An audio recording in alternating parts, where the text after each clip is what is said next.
नमस्कार। आज हम रीतिकालीन काव्य की परिस्थितियों की चर्चा करते हैं। यह आप सभी जानते हैं कि रीतिकालीन काव्य की जो समय सीमा है वह संमत 1700 से लेकर संमत 1900 तक स्वीकार की जाती है। अर्थात सन की बात हम करें तो सन 1643 से सन 1843 तक रीतिकाल की समय सीमा मानी जाती है।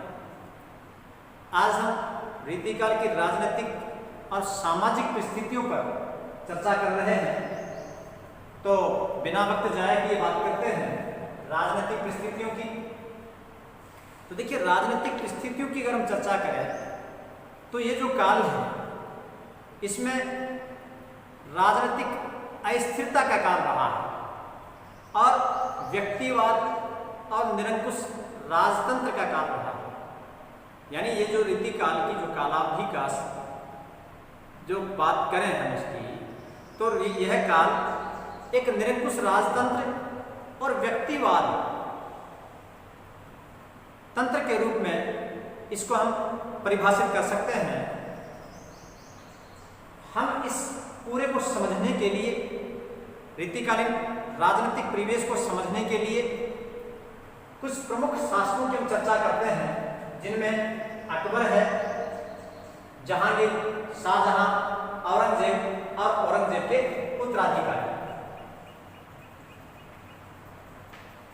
हमने रीतिकाल की जो समय सीमा है या उससे पहले का समय है, क्योंकि यह भी आप जानते हैं कि साहित्य समाज का प्रतिबिंब माना जाता है। यानी जो परिस्थितियां होती हैं किसी भी समय की, वे उस समय के साहित्य को बहुत हद तक प्रभावित करती हैं। अर्थात उस समय की जो परिस्थितियां हैं, भले वे सामाजिक हो, आर्थिक हो, राजनीतिक हो, धार्मिक हो, सांस्कृतिक हो, ये सभी परिस्थितियां कमोबेश साहित्य को प्रभावित करती हैं। और रीतिकालीन जो साहित्य है वह भी उसका अपवाद नहीं है। जो रीतिकालीन साहित्य रचा गया, जब हमने रीतिकालीन साहित्य की चर्चा की तो हमने पाया कि इसमें श्रृंगारिकता अधिक है, साथ में कुछ इसमें नीति काव्य भी है, तो वीर रस का काव्य भी है। अब हम बात करते हैं कि ऐसा क्यों हुआ, भाई ऐसे कौन कौन सी प्रेरक परिस्थितियां रही कि कवियों को ये सब लिखना पड़ा। तो इस पर बात करने के लिए ही आज हम चर्चा करते हैं राजनीतिक परिस्थितियों की। तो राजनीतिक परिस्थितियों को हम इन शासकों के संदर्भ में अगर बात करें तो हमें यह बहुत अच्छी तरह से समझ में आ सकता है। तो बात करते हैं अकबर। रीतिकाल का समय रीतिकाल से पहले है, परंतु इन्होंने जिस समन्वय की स्थापना की, जैसा आप जानते हैं सम्राट अकबर ने समन्वय का परिचय दिया। उन्होंने दीन ए इलाही धर्म चलाया और उन्होंने हिंदू मुस्लिम एकता की बात की। हिंदू मुस्लिम एकता की स्थापना करने का सम्राट अकबर ने प्रयत्न किया। परंतु जब हम जहांगीर तक आते हैं, 1605 के बाद की बात करते हैं, तो हमें पाते हैं कि जहांगीर के समय में जो विलासिता थी वो हावी होने लगी और जो राजकार्य की जो कार्य थे वे भी उससे बहुत हद तक प्रभावित होने लगे। तो यहाँ पर जो जहांगीर है, उनकी जो बेगम है नूरजहां, उनके बारे में भी आपने सुना होगा। तो नूरजहां का राजकार्य में हस्तक्षेप होने लगा। नूरजहां के साथ ही नूरजहां के जो सगे संबंधी थे, उनके रिश्तेदार थे, उनका भी राजकार्य में हस्तक्षेप होने लगा और वह हस्तक्षेप बहुत अधिक बढ़ गया। ऐसा भी कहा जाता है कि उस समय एक कहावत प्रसिद्ध हो गई थी कि आध शेर कबाब हो, एक शेर शराब हो, नूरजहां की सल्तनत है, खूब गोया खराब। अर्थात उस समय जहांगीर को शासन से विशेष रूप से ज़्यादा लेना देना नहीं रहा था और नूरजहां का हस्तक्षेप बहुत अधिक बढ़ गया था, जिससे प्रजा जो थी वह संतुष्ट नहीं थी। अर्थात प्रजा के हक अधिकारों का, प्रजा की सुख सुविधाओं का इतना ध्यान नहीं रखा जा रहा था। और हम जहांगीर के बाद में बात करते हैं शाहजहां की, जिनका काल सन 1627 से सन 1558 तक माना जाता है। तो इस काल की जब हम बात करें तो शाहजहां कला प्रेमी थे। इन्होंने साहित्य, संगीत और कला को अपने यहाँ पर खूब प्रश्रय दिया। इनके काल में इन कलाओं की बहुत अधिक उन्नति हुई और जो कवि थे, जो कलाकार थे, उनको राज्य संरक्षण प्राप्त हुआ, जिसके कारण से कला का विकास हुआ। और जैसा आप जानते भी हैं कि जहाँ पर अगर युद्ध की स्थिति हो या विपरीत स्थिति तो हो, तो वहाँ पर काव्य सृजना उस रूप की नहीं हो पाती। जैसा वृंद कवि ने कहा भी है कि नीकी पे फीकी लगे बिन अवसर की बात, जैसे वर्णत युद्ध में रस श्रृंगार न सुहाग। यानी जिस प्रकार से युद्ध के चित्रण में रस और श्रृंगार की बातें अच्छी नहीं लगती, तो शाहजहां का जो काल था वह शांति का काल था। इस काल में शांति रही, युद्धों का विशेष वातावरण नहीं रहा और शाहजहां स्वयं भी कला प्रेमी थे। उन्होंने सभी कलाकारों को अपने यहाँ पर आश्रय दिया। तो इन सब का प्रभाव यह हुआ कि इस काल में साहित्य, संगीत और कला की विशेष उन्नति हुई, क्योंकि उसे पनपने का, यानी साहित्य, संगीत और कला को पनपने का एक सही अवसर मिला। एक ऐसा अवसर मिला जहाँ पे वे पनप सकते थे। अर्थात युद्ध में आदि में साहित्य, संगीत, कला आदि विशेष रूप से पनप नहीं पाते हैं, परंतु इस काल में जो शांति रही उसका परिणाम रहा कि यहाँ पर जो कला थी वह खूब फूलित हुई, प्रफुल्लित हुई। और इस काल के जो रत्न जड़ित तख्ते ताउस है, चाहे उसकी बात करें और चाहे हम ताजमहल की बात करें, ये उस काल की कला के जीवन प्रमाण थे। अनेक कवियों की जो बेहतरीन रचनाएं हैं वो इस समय में साहित्य रचना की प्रमाण है। अब हम बात करते हैं शाहजहां के बाद की। तो शाहजहां के बाद में औरंगजेब आते हैं। शाहजहां के 4 पुत्र थे, दारा, शुजा, मुराद और औरंगजेब। इनमें से जो औरंगजेब हैं वे बहुत ही कट्टर प्रवृत्ति के थे।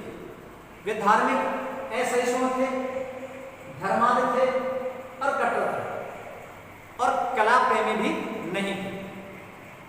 तो इसका परिणाम यह हुआ सबसे पहला तो कि शाहजहां ने अपने पिता को कैद करवा दिया और उन्होंने एक भाई को धोखे से मरवा दिया, दूसरे को बंगाल की तरफ भगा दिया और एक भाई जो उनका था दारा, उसको जगह जगह भटकने के लिए मजबूर कर दिया।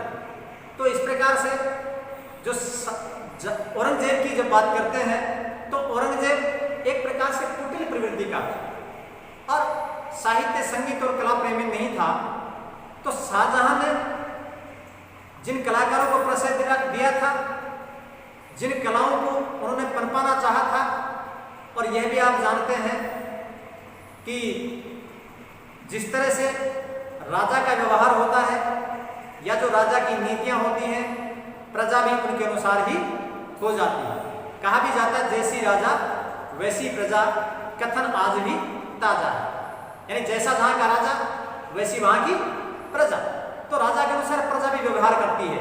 तो शाहजहां के काल में जो प्रजा थी उन्होंने कला की उन्नति करनी चाहिए और कला में बहुत अधिक उन्नति की।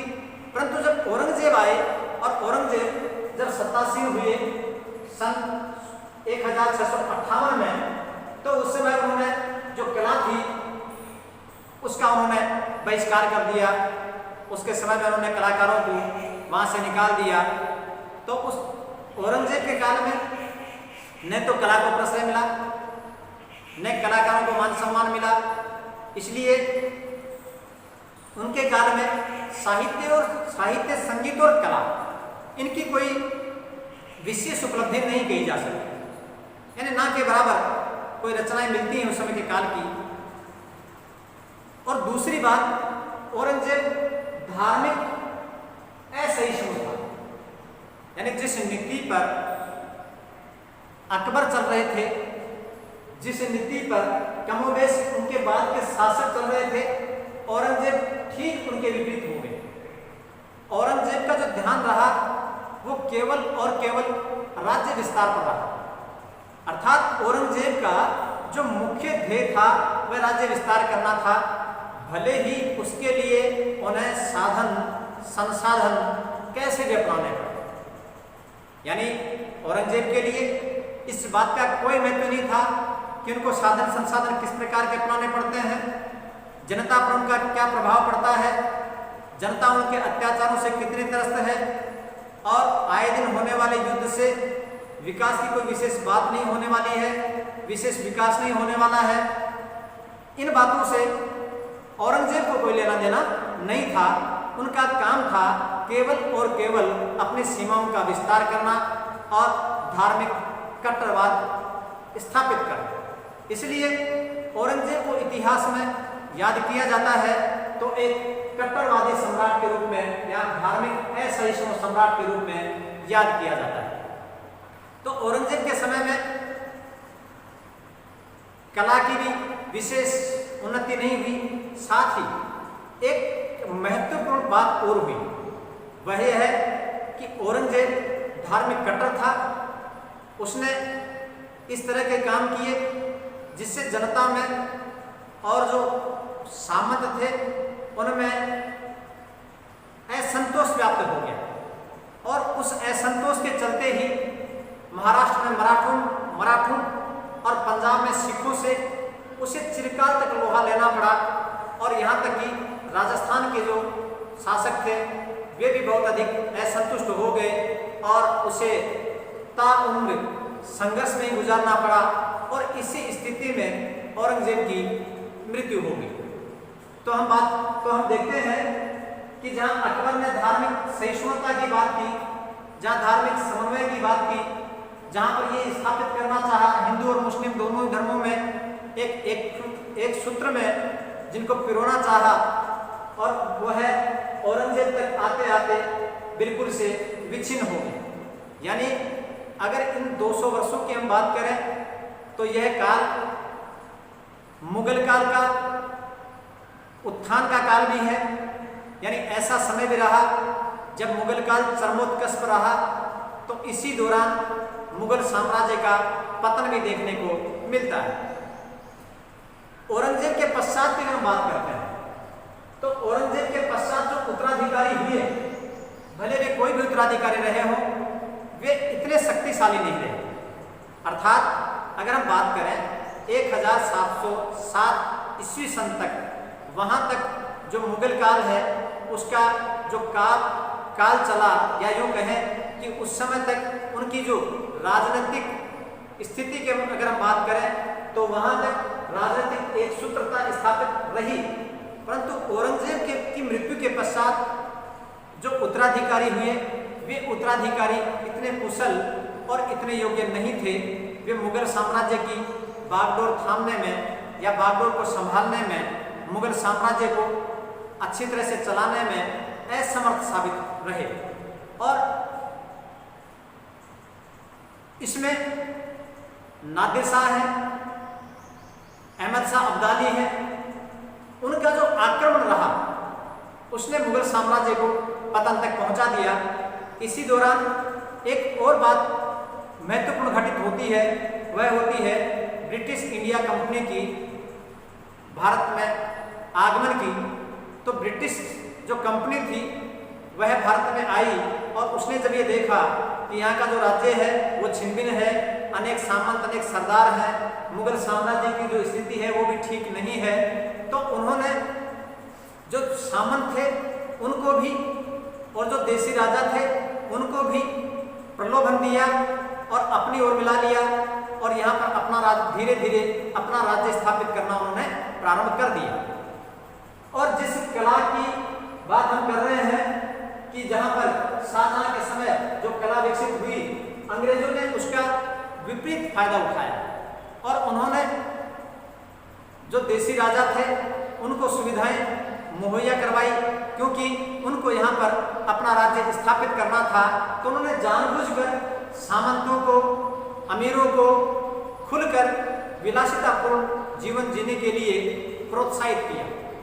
तो जो विलासिता रीतिकालीन इन शासकों में कमोबेश थी, उसी का परिणाम यह रहा कि जो विलासिता थी वो अतिशय हो गई। और जैसा मैंने आपको थोड़ी देर पहले कहा कि जैसा राजा वैसी प्रजा, तो इसका प्रभाव साहित्य पर भी पड़ता है, इसका प्रभाव राजनीति पर भी पड़ता है, समाज पर, यानी मनुष्य के जीवन का कोई भी क्षेत्र इस बात से अछूता नहीं रह सकता। तो जैसे उस समय में जो राजाओं की विलासिता थी, उसका कमोबेश असर प्रजा पर भी आ गया। और इस प्रकार से जो रीतिकाल की हम बात करते हैं, राजनीतिक स्थिति की हम बात करते हैं, तो हम ये कह सकते हैं कि रीतिकालीन जो समय है, यानी जो रीतिकाल है, वह राजनीतिक अस्थिरता, निरंकुश राजतंत्र और व्यक्तिवाद का समय है। यह समय मुगल साम्राज्य के चरमोत्कर्ष का भी है, यानी मुगल साम्राज्य के चरमोत्कर्ष का भी है, तो मुगल साम्राज्य के पतन का भी है। तो इस प्रकार से हमें देखते हैं कि यह काल राजनीतिक अस्थिरता का काल रहा है और कुर्सी के लिए, राज पाने के लिए जितने हथकंडे अपनाए जा सकते थे, वे सारे हथकंडे इसमें अपनाए गए हैं।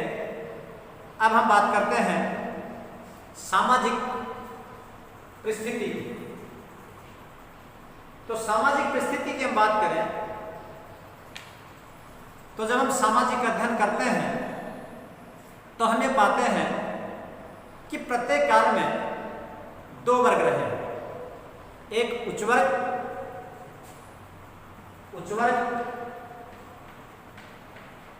और दूसरा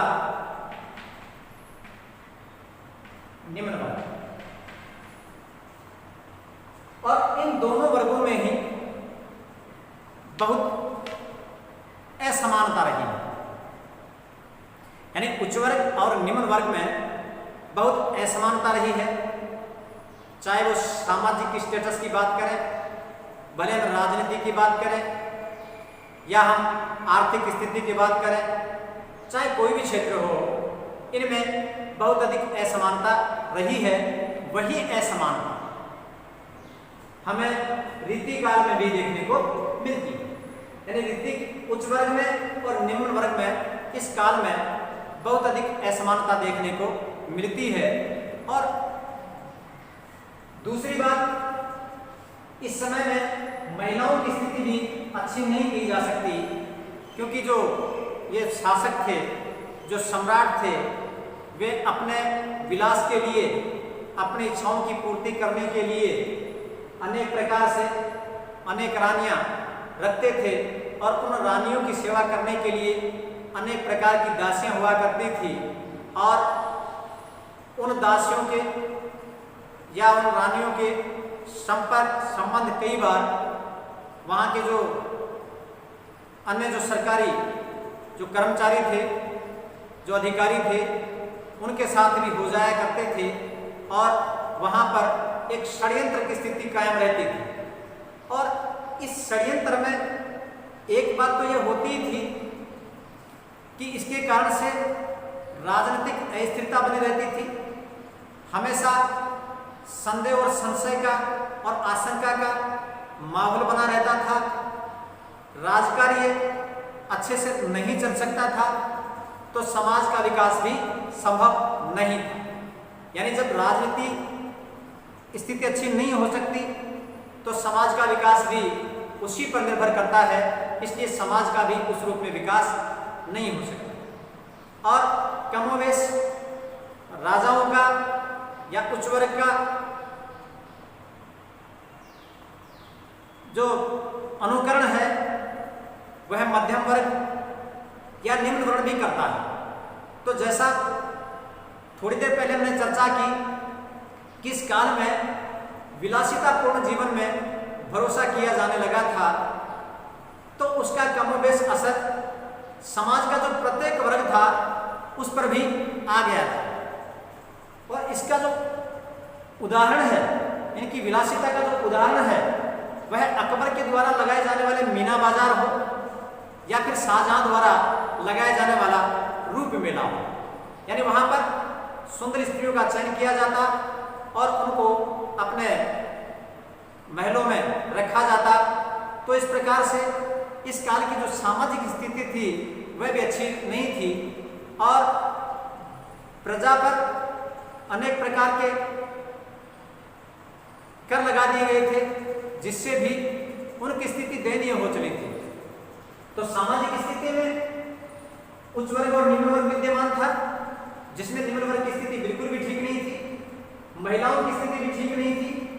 और महिलाओं की स्थिति ठीक नहीं होने के कारण से, यानी रीतिकाल में जिस तरह का साहित्य रचा गया राजाओं के मनोरंजन करने के लिए, क्योंकि सीधी सी बात है, जिसकी खाए बाजरी ताकि बजाए हाजरी, यानी जिसकी बाजरी खाएगा कोई, जिसकी रोटी खाएगा, उसको उसकी हाजिरी बजानी पड़ेगी, उसको उसके हुक्म के अनुसार चलना पड़ेगा, भले ही वो कोई कवि हो या भले ही वो कोई कर्मचारी या कोई अधिकारी हो।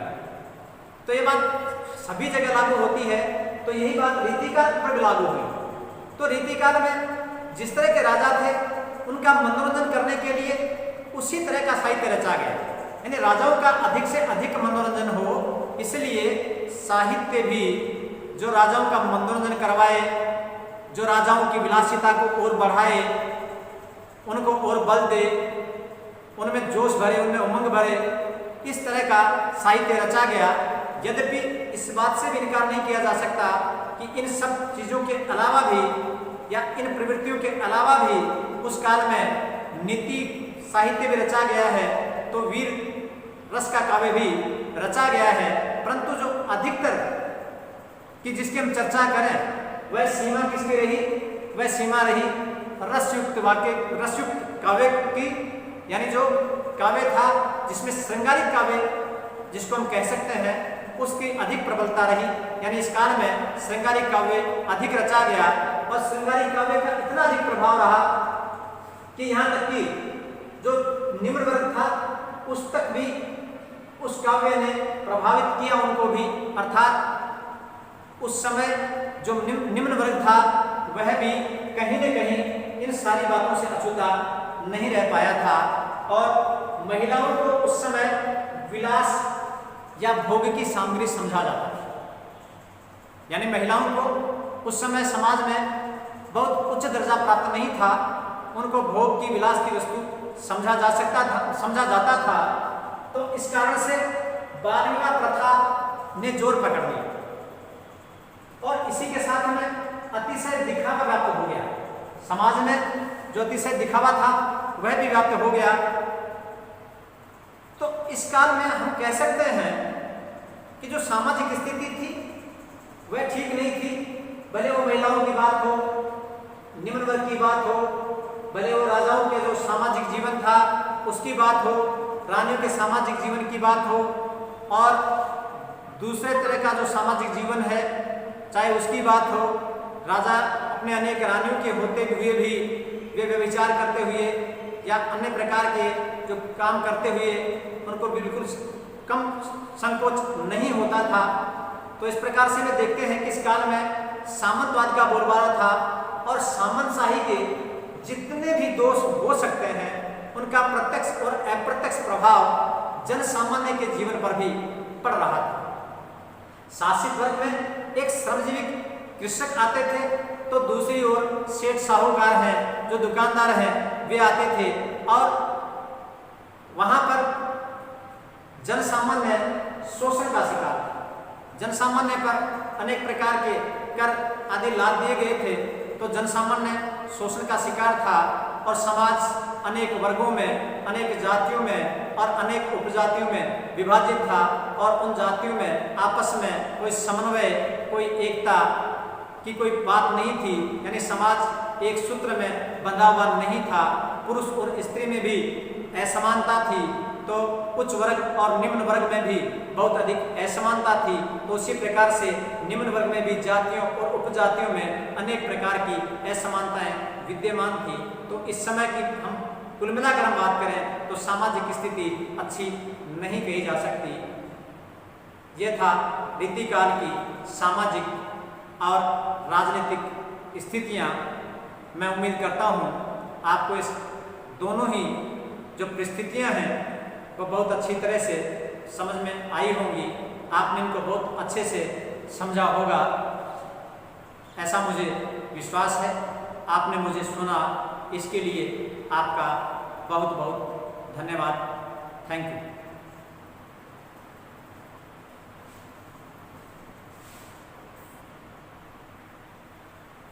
तेरी क्यों वही